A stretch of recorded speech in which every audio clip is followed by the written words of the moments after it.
एक शाम दोनों अपने घर के बाहर खेल रहे थे। तभी उनकी मम्मी और राहुल ज्योति जरा इधर आओ जल्दी से। तभी राहुल और ज्योति अपने घर को चले आए। जैसे ही राहुल ज्योति घर के अंदर आए और अपनी मम्मी को मुस्कुराते हुए देखकर, क्या बात है मम्मी, आप इतना मुस्कुरा क्यों रही हो? बात ही कुछ ऐसी है, तुम्हारी नानी का कॉल आया था, आज उन्होंने हमें बुलाया है, कल को हम सब नाना नानी के घर जा रहे हैं। फिर ये सुनकर तो राहुल ज्योति की खुशी आसमान छू गई। चलो पैकिंग शुरू कर देते हैं, नाना नानी के गांव चलते हैं और एंजॉय करते हैं। फिर क्या, दूसरे दिन सुबह सब लोग जल्दी नाना नानी के गांव के लिए निकल पड़े। राहुल ज्योति का नानी का घर काफी खूबसूरत और छोटा सा गांव था, जहां सब खेती बाड़ी करते थे और प्यार से रहते थे।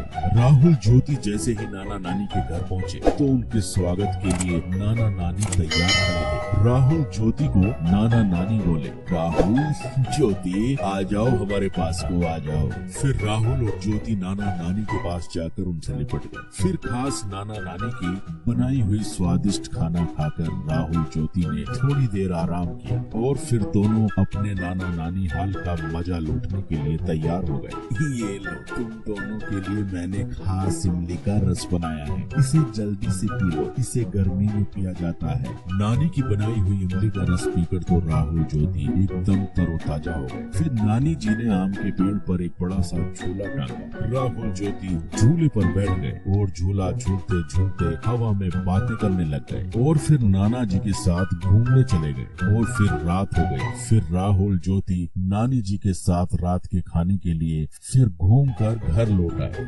नानी जी मैं आपके हाथों से खाऊंगा। नानी मुझे भी खिलाओ ना। ये सुनकर नानी जी हंसने लगी। ठीक है, मैं तुम दोनों को अपने हाथों से खिलाती हूँ। फिर क्या, राहुल ज्योति ने नानी के हाथ से पेट भर कर खाना खाया और खाना खाने के बाद सब लोग सोने की तैयारी करने लगे और फिर राहुल ज्योति को गर्मी महसूस होने लगी। नानी जी घर के अंदर कितनी गर्मी महसूस हो रही है, पंखा भी गर्म हवा फेंक रहा है, आपके घर में एसी भी नहीं है। हमें तो एसी की आदत है, अब तो हमें रात भर नींद नहीं आएगी। यह सुनकर नाना नानी के साथ सब लोग हंसने लगे। यह सुनकर राहुल और ज्योति ज्यादा कंफ्यूज हो गए। आप सब हंस क्यों रहे हो? हमने कुछ गलत कह दिया क्या? ना बेटा ना, तुमने कुछ गलत नहीं कहा। छोटा सा तो हमारा गांव है, हमारे पास एसी कैसे होगा बेटा, लेकिन हमारे पास एक ऐसा एसी जरूर है जो तुम्हारे शहर में नहीं होगा। नानी जी ने फिर जाकर छत पर गद्दे बिछाए और सोने लगे।